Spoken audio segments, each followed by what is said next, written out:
Welcome to master TV. నిన్న Telangana CM Revanth Reddy ఒక official మీటింగ్లో మాట్లాడుతూ సినిమా ఇండస్ట్రీ గురించి పలు ఆసక్తికరమైనటువంటి మాటలు మాట్లాడారు. దానికి సంబంధించి అప్డేట్ చెప్పడానికి మన స్టూడియోకి వచ్చారు దాసరి విజ్ఞాన్ గారు. వారితో మాట్లాడి మరిన్ని విషయాలు తెలుసుకునే ప్రయత్నం చేద్దాం. విజ్ఞాన్ గారు, నిన్న సీఎం రేవంత్ రెడ్డి గారు నార్కోటిక్ సంబంధించినటువంటి ఒక మీటింగ్లో వాహనాలని వాళ్ళకి ఇచ్చేటువంటి క్రమంలో మాట్లాడుతూ చిరంజీవి గారు ఒక వీడియో చేశారు. చాలా మంచిగా ఆయన అభినందిస్తూ ఆయన చేసింది బాగుంది. చైనాల గురించి మాట్లాడటం అనేది కొద్దిగా చురకలు అంటించినట్టుగా ఉంది. సినిమా వాళ్ళు టికెట్ రేట్ పెంచమని మాదిరికి వస్తారు, కానీ ఇటువంటి సోషల్ రెస్పాన్సిబిలిటీ తీసుకోవట్లేదు అనేది దీన్ని ఏ విధంగా చూడాలి? ఫస్ట్ యాక్చువల్గా ఇది కొంచెం చురకబెట్టింది చిరంజీవి గారే. ఆయన ఎవరో రండి సార్ ఒక డ్రగ్స్ అవేర్నెస్ మీద ఒక యాడ్ ఉంది చేయండి అని పిలిచాడు. వెళ్ళాడు, బాగానే చేశాడు.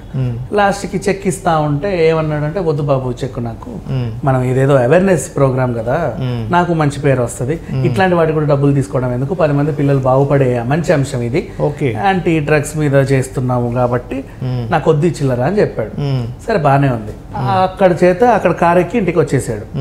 నేను ఇంత గొప్ప త్యాగం చేశాను, మరి ఇది అందరికీ తెలియాలి కదా అని చెప్పేసి దాన్ని రేవంత్ రెడ్డి దృష్టికి తీసుకెళ్ళాడు. తీసుకెళ్తే ఆయన కూడా ఏమనుకున్నాడు, అరే భలే ఉంది, బాగానే ఉంది చిరంజీవి గారు, మీరు మంచి రెస్పాన్సిబిలిటీ తీసుకున్నారు, ఎలా అయితే కరోనా టైంలో మీరు బాగా సేవ చేస్తున్నారు, మీ బ్లడ్ బ్యాంకులు బాగా సేవ చేస్తున్నారు, మొత్తం మీ సేవను చూసి మేమందరం ఎంత తరిస్తున్నామో అలాగే ఇప్పుడు మీరు కూడా ఇంకొక అద్భుతమైన సేవ చేశారు.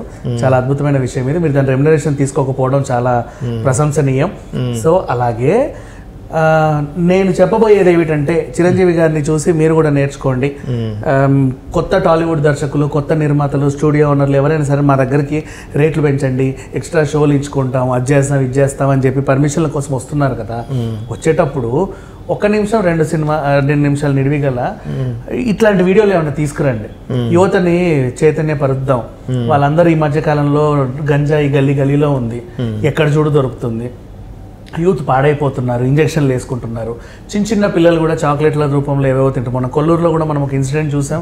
స్కూల్లో పిల్లలు ఇష్టం ఉన్నట్టు టాయిలెట్లు పోయడం, బెంచ్ల మీద ఎట్లా పడితే అట్లా పడుకొని నవ్వుతా ఉంటే ఆ టీచర్ చూసి ఏమైందిరా బాబు మీకు అని చూస్తే ఎవరికి ఏం అర్థం కావట్లేదు, వాళ్ళకు కూడా తెలియదు ఏమైందో. అక్కడికి వెళ్తే ఆ చాక్లెట్లు అమ్మే షాపులలో గోల్డ్ కలర్ రౌండ్లలో ఈ గంజాయి చాక్లెట్లు అమ్ముతున్నారు.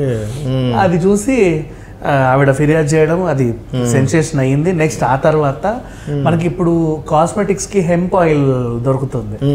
హెంప్ ఆయిల్ గంజాయి గింజల నూనె, అది అంటే కాస్మెటిక్ పరంగా మంచిది, అది స్కిన్ కైనా హెయిర్ కైనా. చిన్న కాయిల్స్ లాగా ఉంటాయి, క్యాప్సూల్స్ లాగా ఉంటాయి, ఆయిల్. దాన్ని ఏం చేస్తున్నారంటే సిగరెట్ స్టబ్ ఉంటుంది వెనకాల వైట్, దాంట్లో ఒక డ్రాప్ వేసేసి ఇట్లా పీల్చుకుంటున్నారు. అదొక టైప్ ఆఫ్ మత్తు ఇస్తుంది వీళ్ళకి. అంటే వాడకాన్ని అన్ని రకాలుగా వాడుతున్నారు, ఎలా వాడాలంటే అలా. సో ఇట్లాంటివన్నీ చూసిన తర్వాత యువత దానికి వెళ్తుంది. ఇప్పుడు ఈ హెంప్ ఆయిల్ అయితే వీళ్ళు నిషేధించలేరు, అది అఫీషియల్ గా కాస్మెటిక్ గా వచ్చింది. వైట్నర్ ని నిషేధించలేరు, అది అఫీషియల్ గా స్టేషనరీలో ఉంది, దాన్ని కూడా ఎలా ఉపయోగించాలో తీసుకుంటున్నారు. అసలు వీళ్ళు ఎందుకు ఉపయోగిస్తున్నారు అలాంటివి, అక్కడ పోవడం ఎందుకు, అది తప్పు అని నేర్పించండి వీళ్ళకి. అలా వీడియోలు తీయండి. మేము చెప్తే వినట్లా, గవర్నమెంట్ వీడియోలు చేస్తే ఎలా ఉంటది, నా పేరు ముఖేష్ లాగా ఉంటది, ఎవరు చూడరు. అదే మీరు పెద్ద పెద్ద హీరోలు కదా, కనీసం మీరు సమాజాన్ని అంతా మార్చకపోయినా పర్లా, మిమ్మల్ని ఫాలో అయ్యే వాళ్ళు కూడా కొన్ని లక్షల మంది ఉంటారు కదా, మీ అభిమానులు మారినా చాలు, కొంత గొప్ప మార్పు వస్తుంది. అట్లా మీరు ఒక వీడియోలు తీసుకురండి అని చెబితే నెక్స్ట్ మోహన్ బాబు గారు స్పందించారు. నేను గతంలో ఇలాంటి వీడియోలు చాలా చేశాను, అది ఆయన చూడలేదు, సరిపోతే పోనీలే, ఇక నుంచి అయినా సరే నేను ఇలాంటి ఒక 2-3 దేశాలు ఆయన దగ్గర పట్టుకెళ్తా అని చెప్పాడు. బానే ఉంది. సో నెక్స్ట్ టైం థియేటర్స్ లో ఎలా అయితే సిగరెట్ తాగకు, మందు కొట్టకు అని చెప్తున్నారో, సేమ్ అలాగే డ్రగ్స్ వాడకం పైన యాజ్ వెల్ యాజ్ సైబర్ నేరాల పైన 1 నిమిషం ఇది 1 నిమిషం అది 4-5 యాడ్లు వేయండి. వేస్తే బాగుంటుంది. అంటే ఇవి కళాంజలి యాడ్లు లేకపోతే పాన్ మసాలా యాడ్లు ఇవన్నీ వేస్తున్నారు, ప్రోడక్ట్స్ అమ్ముతున్నారు, ఫ్రిడ్జ్లు, వాషింగ్ మిషన్, టీవీలు, ఫోన్లు అన్ని యాడ్లు వేసుకుంటున్నారు, బట్టల యాడ్లు వేస్తున్నారు. జస్ట్ ఈ 1-2 యాడ్లు వేయండి మీ ప్రతి సినిమా ముందు అంటే మోహన్ బాబు గారు స్పందించారు. మేబీ కన్నప్ప నుంచి మనం అది చూడొచ్చాము. ఇంకా మోస్ట్ ఇప్పుడు నుంచి రిలీజ్ అయ్యే ప్రతి సినిమాలలో కూడా ఎవరన్నా ఈ పోకడను అవలంబించవచ్చు అని అనుకుంటున్నా, నాకు తెలియదు.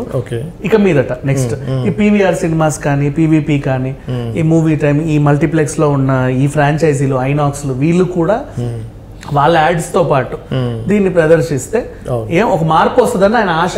డ్రగ్స్ రహిత తెలంగాణ చేద్దామని ఆయన అనుకుంటున్నాడు.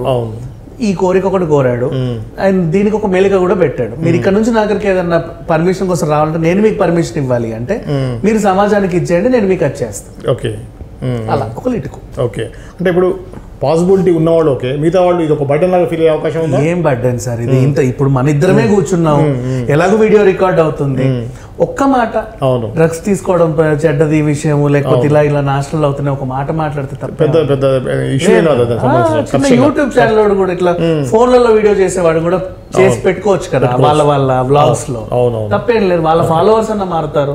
ఆయన నింది అదే, నువ్వు పెద్దగా ఏం తీకు పెద్ద బాహుబలి సెట్ వేసి డ్రగ్ అనేది తీయాల్సిన అవసరం లేదు, అట్లీస్ట్ ఇమేజ్ ఉన్న స్టార్ చెప్పడం ఇంపాక్ట్ చేతనైనంత ఒక మాట. అవును, అట్లా. ఓకే, ఇదే అండి ఏదైతే రీసెంట్గా తెలంగాణ సీఎం రేవంత్ రెడ్డి గారు డ్రగ్స్ గురించి అలానే సైబర్ నేరాల గురించి స్టార్స్ స్పందించాలి, దాని మీద షార్ట్ ఫిల్మ్స్ చేయాలని చెప్పారో దానికి సంబంధించినటువంటి వివరాలు.